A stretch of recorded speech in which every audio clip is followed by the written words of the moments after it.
Welcome back to the channel, Broncos Country. Smash that subscribe button, turn on the notifications because the absolute unthinkable just happened. Hours before the NFL's official primetime release show, the entire 2026 Denver Broncos schedule just hit the internet via at Aussie NFL and at Nerding on NFL. We are talking about a schedule packed with national spotlights, historic holidays, and brutal stretches.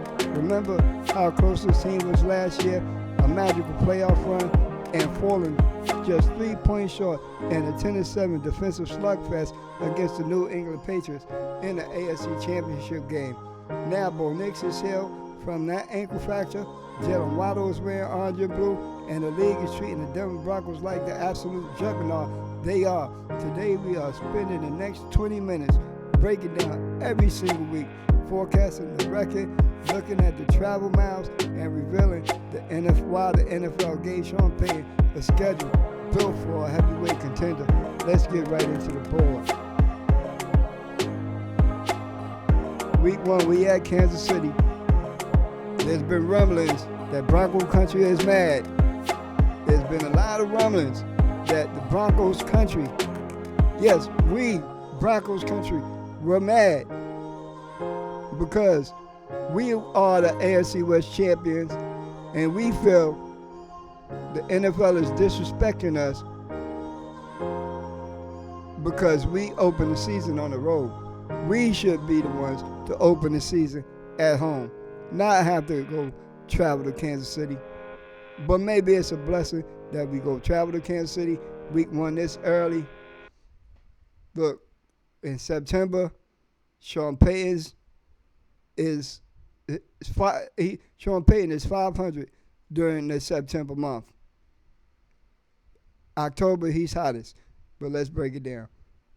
We after week 1, Jacksonville Jaguars come to Empire Field. We all know how that. It's going to be a lot of feelings, a lot of tempers flaring. As the players remember last year, look, they slept on them.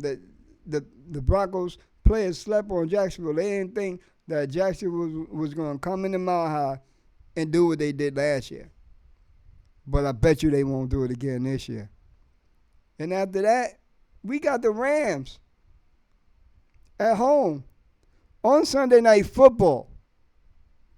The Rams at home on Sunday Night Football. Week 3.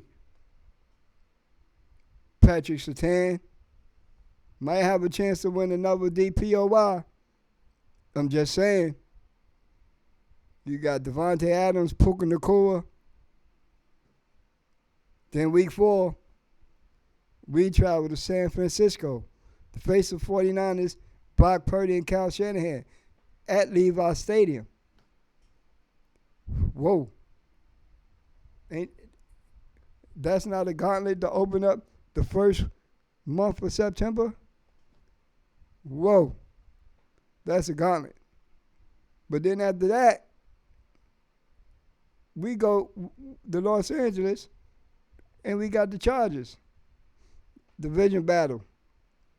Then after the Chargers, we come back home week 6 to face the Super Bowl champion Seattle Seahawks, which is going to be another defensive battle. Bo Nix against Sam Darnold. Week 7, Arizona. This is a Vance Joseph revenge game. Then week 8, Kansas City comes to the Empire Field. Week 9, we at Carolina. Break up American Stadium to face Bryce Young and his squad. Really ain't worrying about that, right? Nah. Then the bye week comes at no better spot. We get the bye week in week 10. Look, like the middle right there, week 10. Rest up. Players coming back from injury. We ready to go. Then we at home versus the Raiders. Week 12, we at Pittsburgh, Acrisure Stadium. Week 13, Mark this. I know Jalen Waddle is marking this game. This is the Jalen Waddle revenge game, along with Sean Payton and the Denver Broncos revenge game. We remember what happened, that 70-20 debacle that got put up on us. Then we had the Jets. Then at week 15, we had the Raiders. Then we getting the Christmas present, y'all. Week 16, we at home, Christmas Day, versus Josh Allen and the Buffalo Bills. How about that? Look, you remember the divisional round? Went to overtime, 33-30. It's going to be nothing but fireworks. Then at week 17, we go to New England to face Drake May and the New England Patriots at Gillette Stadium. Then we come back home week 18, close out the season against the Los Angeles Chargers. But I ain't finished breaking this shit down. Hell nah. Not finished. Let's throw the full league board up right now. Let's look at this. The NFL didn't give us a soft runway. We opened up the absolute regular season epic center. Week 1 at Kansas City, Monday Night Football. ESPN already announced this one. It's Patrick Mahomes' first game back from that devastating knee injury, and it's Bo Nix's official post-injury return. Talk about nuclear way to launch the season. Week 2, we return home to face Trevor Lawrence and the Jacksonville Jaguars. They broke our 11-game win streak last year, so this is an immediate high-stakes revenge game in Mile High. Week 3 keeps us in the spotlight with Sunday Night Football against Matthew Stafford and the Los Angeles Rams, two heavyweights trading blows under Sunday night lights. Week 4 puts us on the road at San Francisco, facing Brock Purdy and Kyle Shanahan in Santa Clara. It's easily one of the most brutal road trips of the entire year. Week 5 sends us to SoFi Stadium to play Jim Harbaugh, Los Angeles Chargers. Justin Herbert will look to protect his home turf, but Bronco Country will fill that stadium. Always fills that stadium. Bronco Country travels well. Week 6 gives us a short week at home on Thursday Night Football against the Seattle Seahawks. Amazon gets a classic West Coast showdown. Week 7, we go back on the road to play the Arizona Cardinals, a classic track game before the massive divisional rematch. Week 8 brings the Kansas City Chiefs to the Mile High, the second leg of the divisional series right before the turn of November. Week 9 sees us head to Charlotte to play Bryce Young and the Carolina Panthers. Historically, we dominate this franchise 9-2 all time, including Super Bowl 50. Week 10 is a perfect mid-season bye week.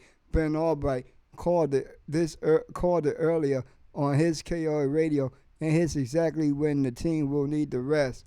Week 11, our bitter rivals, the Las Vegas Raiders, to town. Ever since Bo Nix took over, we have swept them 4 straight times. We expect that dominance to continue against Kirk Cousins, Fernando Mendoza, whoever they have on the center. Week 12 is a massive holiday, Black Friday on Amazon against the Pittsburgh Steelers. A rare 3 p.m. Eastern Time kickoff at Acrisure Stadium. Talk about post-Thanksgiving bliss. Week 13, the ultimate grudge match. The Miami Dolphins fly to Denver. This is the Jalen Waddle Bowl. Waddle faces his former squad after that massive offseason trade, and Denver wants to complete the revenge for that 70-20 loss from a few years ago. Week 14 sends us to MetLife Stadium against the New York Jets. It's our 7th straight year playing them. The last 2 matchups was absolutely defensive rock fights. 10-9, 13-11. Expect a freezing, hard-nosed game. Week 15 sees us flying to Sin City to face the Raiders at Allegiant Stadium, a critical late December game with massive playoff seeding implications. Week 16 is the crown jewel Christmas Day on Netflix against the Buffalo Bills, an epic playoff rematch from the divisional round. right in our backyard at 2:30 p.m. local time. Week 17 is the ultimate regular season test, a road trip to New England. We travel to Gillette Stadium to face Drake May in a directly highly anticipated rematch of that AFC Championship game. Week 18 brings it all home against the Los Angeles Chargers. We close out the 17-game slate at Mile High, potentially playing for the AFC West crown. Look closely at weeks 1 through 5 because this opening month is an absolute gauntlet. Playing the Chiefs at Arrowhead on Monday Night Football right out the gate means zero margin for error. Mahomes is coming back with a chip on his shoulder after missing the end of last year with that knee injury. If Denver steals week 1 on national television, the momentum will be astronomical, but it doesn't slow down. Jacksonville in week 2 has Trevor Lawrence, and they proved last year that they can disrupt Sean Payton's offensive rhythm. Then we host Matthew Stafford and the dangerous Rams offense on Sunday Night Football. Back-to-back weeks against premier sitting callers, followed immediately by flights to Santa Clara to face the 49ers. This 3 elite playoff caliber rosters in the first month of football. Vance Joseph defense, anchored by Pat Surtain II and Zach Allen, must play lights out of the gate. If Denver exits week 4 with a 2-2 record, Broncos country should feel incredibly confident. If they somehow go 3-1 or 4-0, we are instantly talking about the number 1 seed in the conference. Now let's talk about the absolute commercial respect the NFL is showing Denver. The Broncos are playing on Black Friday and Christmas Day. Think about how massive that is for national exposure. Week 12 puts us on Amazon Prime at 3 p.m. Eastern for Black Friday against the Pittsburgh Steelers. Mike McCarthy is running the show in Pittsburgh now, and Acrisure Stadium is always a hostile, loud environment, especially on a holiday weekend. That game is going to be one in the trenches. Then on week 16, the league drops a certified blockbuster, the Buffalo Bills at Denver on Christmas Day, streaming globally on Netflix. This is an exact rematch of last year's thrilling divisional playoff game where we edged out Josh Allen 33-30 in Mile High Classic. Playing a high-stakes playoff rematch with a 4:30 p.m. Eastern kickoff while the entire football world is at home opening presents. It doesn't get any bigger than that. And added our Monday night opener, Sunday night against the Rams, and Thursday night against Seattle. That's 5 standalone windows where the entire sports world will be watching Sean Payton and Bo Nix operate. There are 2 games on this league schedule that every single player in the locker room has circled. First up, Week 13 against the Miami Dolphins at home. This is the ultimate narrative. Denver traded for a superstar wide receiver, Jalen Waddle, this offseason to give Bo Nix a true explosive top-tier weapon. Waddle is going to want to completely shred his former team. On top of that, Bronco country hasn't forgotten that historical 70-20 embarrassment Miami handed us a few years back. This year, Miami is projected near the bottom of the league while we are sitting at the top. Peyton will want to put his foot on the gas and never look back. This second, arguably most important game of last season, Week 17 at New England. Last January, we went to the AFC Championship game completely compromised without our starting quarterback, fighting to the bitter end in a heartbreaking 10-7 loss. The Week 7 matchup at Foxborough is our chance to rewrite the script. It's Bo Nix versus Drake May under center, freezing East Coast skies. This game is heavily dictated who secures home field and advantage for the playoffs. It's a playoff atmosphere delivered 2 weeks early. So let's tally it all up. Looking at the League 17 game slate, I see the team that is vastly improved on offense with Waddle and our new draft picks. The defense remains elite with the opening month is brutal. The midseason, the bye week, hits the perfect time, and we have a proven track record of absolutely dominating division opponents like the Raiders and the Panthers late in the year. I am officially predicting the Denver Broncos will finish the 2026 season with a 12-5 record, capturing the AFC West crown and securing the top 2 seed in the AFC playoffs. But I want to hear from you. What do you think about this league schedule? Do you think playing on Black Friday and Christmas is a massive home field advantage or too much distraction? Can Bo Nix beat Patrick Mahomes in Week 1? Drop your exact predictions in comments below. Smash that like button, subscribe to the channel, and always go Broncos. See you in the next video. Maha salute.